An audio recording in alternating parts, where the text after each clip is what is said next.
Meaghan's journey with It's in the Bag started when she left domestic violence, pregnant and with a toddler in tow. That one bag helped her begin again. Fast forward to today, she's the proud founder of Our Law, an Aboriginal charity giving back to women doing it tough. Welcome, Meaghan. Hi, how are you? I am fabulous. I'm so excited to talk to you today. I'm excited to talk to you. We always start our podcast with a would you rather question. Okay. So are you ready? Always ready. Would you rather buy your baby nappies or buy your own tampons? Buy my baby's nappies. And have you ever had to choose to do that? Yes. I had 2 children in such a short age, but after I left domestic violence, having a son and restarting all over again, not having a career anymore, being a full-time mum and relying on government payments at the time was extremely hard. So I would have to choose, I would spread out my sanitary items to last me, instead of changing every 2 hours, I'd do 4 to 5 hours. So my son would have nappies, which is so wrong. But at the end of the day, my children are such a priority to me. And so how did that make your anxiety levels when you know that you're leaving a tampon in for so long, right? I'm leaving a tampon, I'm sitting in a pad for so long. I would do overnights in just one pad instead of changing, and it's so gross. So I would spend more time in the shower, constantly showering myself off so I wouldn't have to use more pads or tampons or anything like that. And even after you have a child and your bladder doesn't bounce back the same. You need panty liners or incontinence aids, and you got to stretch that out because the cost of them was so expensive. Tell me about yourself.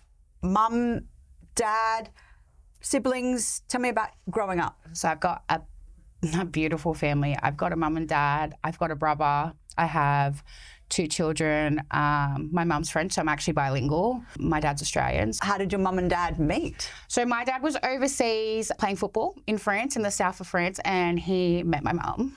So he played professional football? Yeah, so rugby league, yes. Rugby league, right. And met my mum and I guess had a lovely relationship. They got married and my brother and I came along. Right. Were you and your brother born in Australia? No, we were born in France. Right. We migrated here in 2000. Yeah, so I speak fluent French. Everybody's always baffled about that. In 2002, so I have passed on that language as well to my kids, and my kids are obviously Aboriginal as well. So yeah.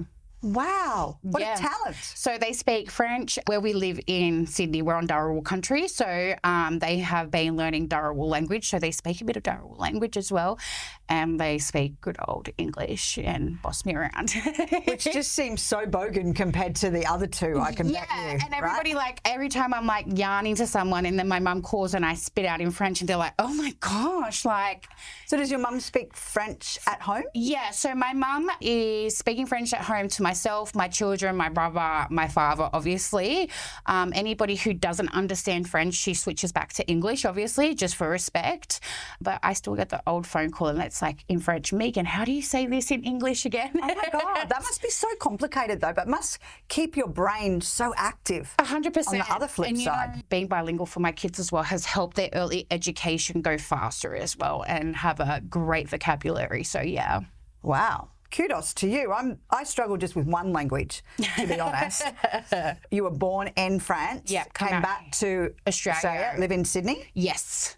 I was in, I think it was year 2, year 1. Oh, okay. So most of your schooling was in Australia? Yeah. And your mum and dad are still together? My mum and dad are still married. That's a bloody rarity, right? Yeah, and they are so supportive of myself, my brother, my children. They're second parents to my kids as well, which is fantastic. Takes a village, right? Yeah. Takes a village. 100%.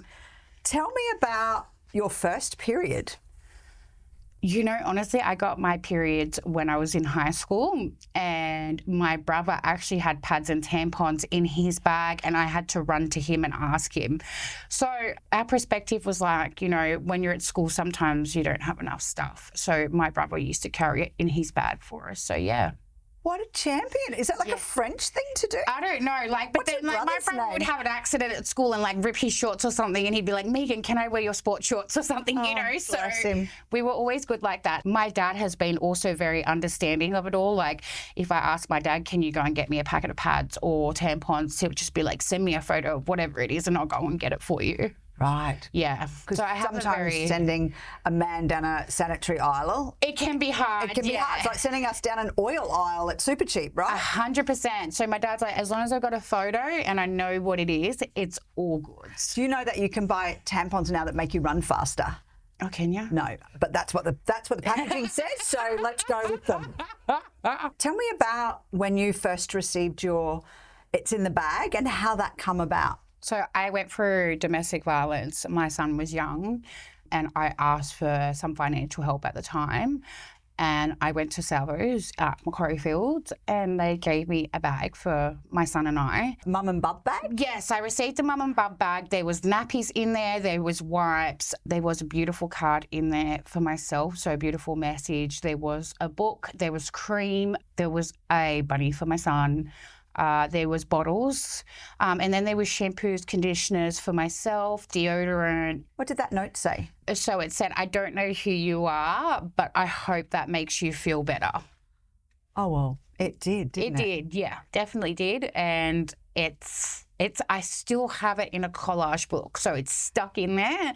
So I keep pieces of things that in my years that have made me feel great or boosted me up to do better or just heartfelt messages, and that one is in there. Oh, you'll have to in there. show us a I have to send you a photo. Yeah, 100%. Yeah. And so tell me about something else in that bag that's still important to you and your family now. The bunny. She's actually Flopsy from Peter Rabbit, Right. but my son loved that bunny. Like, he slept with it all the time. He played with it all the time, and then it got shared onto my daughter, and it's still here and it's still running. So it's a piece of the past that made us feel better, and it's staying here. Like, it's a comfort. So I love that. I love that story. So if you've ever put together a bag before, this is the difference that you actually make. Who would just put together a bag and think, oh, this is going to make a difference. 100%. But this is the story. Yeah. This is the story behind how you've changed a life. People don't realise who make these bags, like how many different women get them. Like, it's not just your one single woman. They've got different situations, different lifestyles. You're helping so many more people than what you think you are. There's no one size fits all for somebody who's experiencing domestic violence or family violence or homelessness or extreme poverty, right? Yeah. And I think the basic essentials you get in your bag is that on its own is life-saving. Like, people don't realise that shampoos, conditioners and soap is such a necessity that people sometimes can't access. So it goes such a long way. Like, that was something that I so needed at the time. It made me feel valued. Valued is a good word for it, but it also made me feel like someone cares about me. Like, I'm not alone through this situation. I do have such a big personality. So going through DV broke me. It broke me as a person. I didn't have any confidence left. And because I lost my teeth, a lot of my teeth from domestic violence, my confidence was gone. So having that bag, I remember I was crying at Salvo's that the guy was like, you're going to be okay. Like, it's just a new start. My son just being so small and having someone thinking about him who doesn't even know we're getting it is just, it's beyond powerful. What would you say to the person that gave you that bag? You saved my life with something so small. So you saved my life in the sense of you gave me confidence, you made me feel valued, you made me feel just accepted, you made me feel better as a person, you made me feel like I wasn't alone even though I didn't know you. I don't know who made this bag, but to whoever it is, I can just thank them for all my heart because my son and I are thriving now. I'm thriving and I'm the best person I can be, and that bag genuinely changed my life. I knew I would cry. It didn't take very long, did it? You talked about how you had lost your teeth. What happened? I was assaulted quite seriously. My teeth were knocked out of my face, broken teeth, and I've never been able to afford to get them fixed. So it's still a daily living with a loss of confidence with my smile. And I hope that one day I can get them fixed so I can just keep thriving and move past the experience that broke me as a person. I was also choked quite severely. My face was like a balloon. It was swollen. I had black eyes. I had bruises everywhere and I was passed out on the floor. And funny enough, my mum came randomly to visit me that day and she seen me and called police and got me the right help that I needed and looked after my son while I was healing. Was that the first time that he'd hit you? No, it was the most physical he had been. It first started with financial control. So it was controlling the money, paying. I had to pay all the rent. I had to pay all the bills. And my son would basically just get nappies, formula, bottles. Like, we'd only have the basic necessities for us, but he would be able to get himself clothes or whatever. And I was ashamed to speak about it. I was actually scared to speak to my mum and dad about it because I didn't know how they would take it. I didn't know if they thought, oh, well, you're not usually like this, you know, you're usually quite loud and proud about a problem. But it went on for months. It went on while I was pregnant. And that last incident was like, I can't. Like, it was my last straw. And even though I left with nothing, like, I came back and did something that I thought I couldn't do now. So it was a bounce back. But that one bag is life-changing, and I wish more people would understand how life-changing it is to women or young teenagers, because we have teenager bags, or just women in general. Like, it's life-changing in so many ways. Mine was life-changing because of domestic violence, and I thought that I'd never be able to live again. When you were assaulted, and you obviously went to the hospital, right? Yes. And you reported it did you report it to the police, or did your mum? Mum reported it to the police. They collected my teeth off the ground. Yeah. Oh, as a mother, I couldn't even imagine how that made her feel. Oh, my mum I was like, don't worry about me, just get my son out of here. Like, how old was he then? He was 4 months old. He was a baby. He was still in his bouncer, you know. Yeah. It was just out of nowhere where she thought, oh, I'm just going to come past to see how you're doing today, you know, and then saved me again, you know. And I just said, just take care of the baby right now. Like, that's all I wanted, him to be okay. Like, I know I wasn't okay, but if my mum can help him for a bit just to calm down out of that experience, that was my main thing. So, yeah, it was very, very, very challenging. It was something where I couldn't go to sleep after it for a long time. And then when I started comfortably sleeping, I couldn't wash my hair without someone being in the house that I knew, so my mum or dad, because closing my eyes and putting water over my head, I used to think that I don't know who's around me. And still to this day, I don't like laying down in somewhere where I don't know apart from my bedroom with my eyes closed, because I'm just worried. You're always on hyper alert. Yeah, like, that trauma never goes away. I think from being blacked out, choked out, and to be blacked out, that's one thing that I can say is that affects me for the rest of my life. I think it will. That's interesting. Kim, one of the past recipients that also has received a bag, will talk to you about how she didn't have a shower. Yeah. Because it was never safe in the shower for her, and that when she received her bag and got the shampoo and conditioner, that she could wash her hair safely for the first time ever. Yeah. It was like such a big thing. She talks so boldly about Flex shampoo in that bag and how she continues to use it because somebody changed her life by giving her that bag. 100%. And, you know, I think people who make the bags don't realise these little aspects from it. And I hope, like, you know, they know that it's so valued. Yeah, it's so important. So tell me about what your life looks like now, and this beautiful little girl and this magic partner that you have now. So I have a fantastic partner. He is my biggest support. I have a beautiful daughter. She's 2 as well. So I've got my yin and yang, my son and my daughter together. They are loving each other. I love my family life now. But out of that experience, you know what? I started my charity, and it's something that I never thought I would do, but I did it. And you know what? My life now is such a humble life. I'm full, I'm complete, and I'm happy. And I'm waking up happy every day. I'm not waking up scared. I'm not waking up, what's going to happen today? Or what am I going to say wrong? You know, I'm comfortable. Not walking on eggshells. 100%. So tell me about your charity. My charity is Our Law. So we started this project. I started the project basically 3 years ago for the case that when I was going through DV, the stigmatised questions we were getting, it was like, do you drink? Do you use drugs? Do you gamble? What documentations do you have? Can we see your licence? And I think people forget, when you've escaped DV, sometimes you have nothing. Like, you don't even have your licence on you. Now, it's great because we have it on our phones, but some people can't use their phones anymore. It's got to go.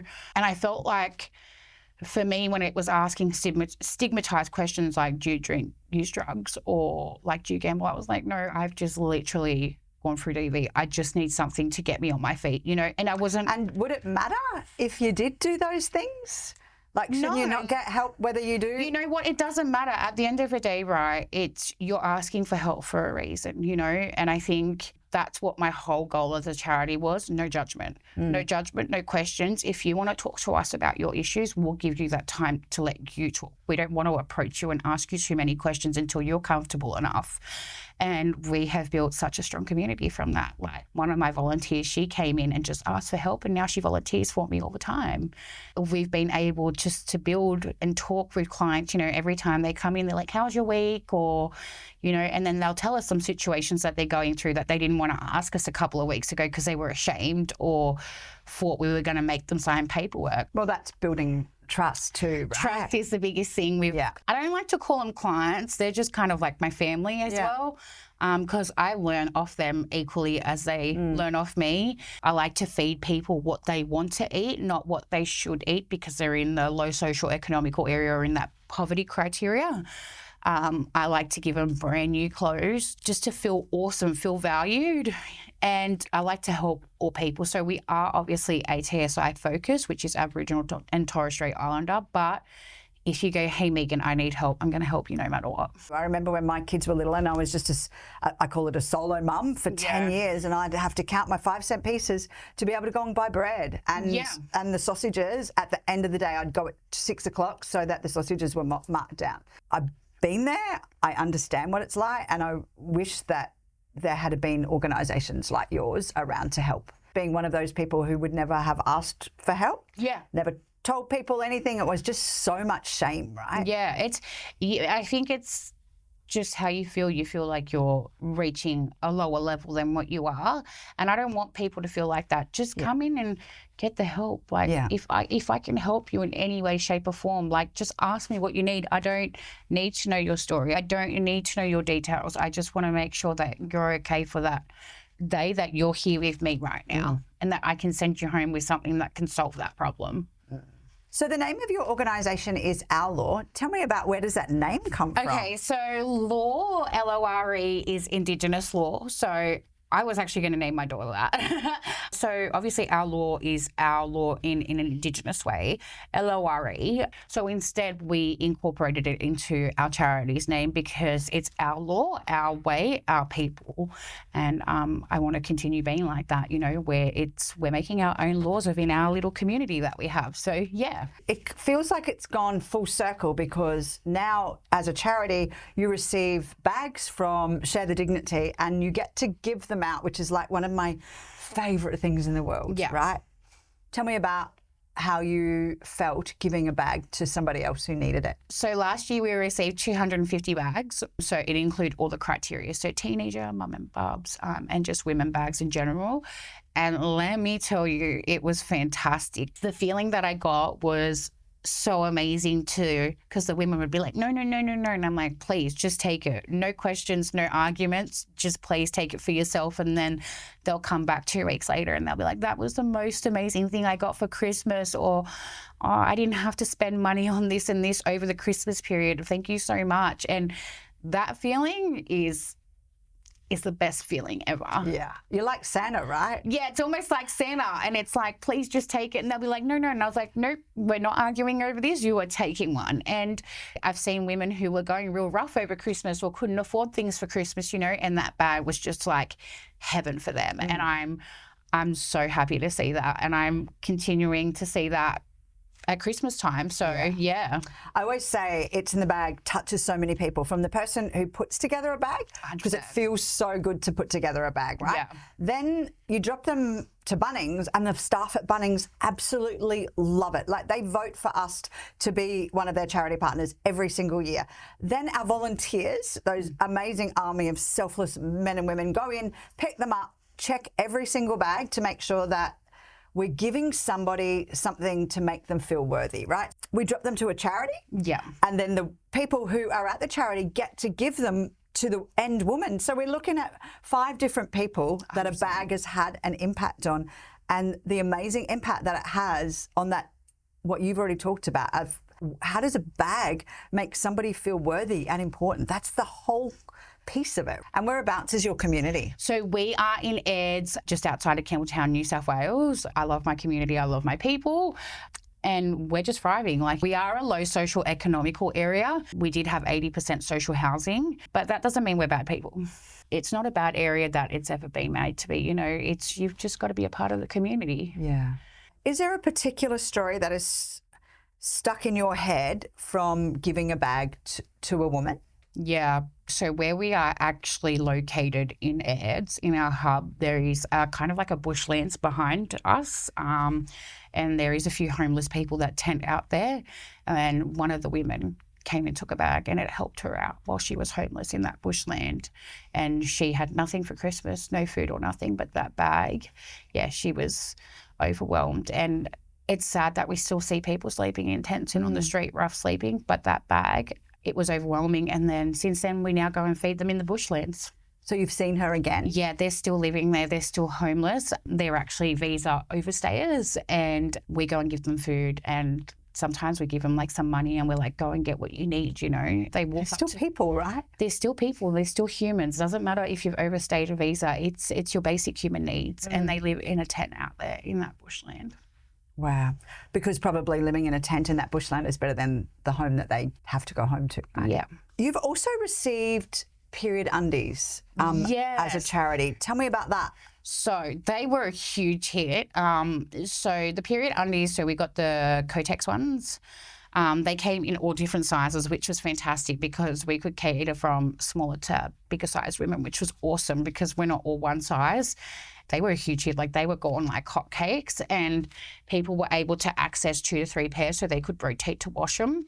And it saves them from buying pads. To you by Kotex, we say thank you because because they did so well. They came in the packaging, and I made all my volunteers hold the sign that they came with, male and female, because we tried to educate the males as equally as females as well in period. At Show the Dignity, we are always learning, right? We're just trying to lean in and try to understand. So we want to make sure that we live in a world where everybody is educated around menstruation, right? 100%. Thank you, Meaghan, for coming on to another bloody podcast. We appreciate it. I think the most valuable thing that I just took out of the last half an hour is how that bag made you feel. Yeah. No, thank you. And we appreciate the bags. We appreciated that you started the bags, and it's ongoing. And I think we will always be forever grateful that it is something that you started that is hopefully lasts a lifetime. Hopefully one day we're not needed. That's what I hope. Let's hope the next 10 years you're still running them bags. We won't stop. Until there is better health outcomes for all women across Australia. Yes.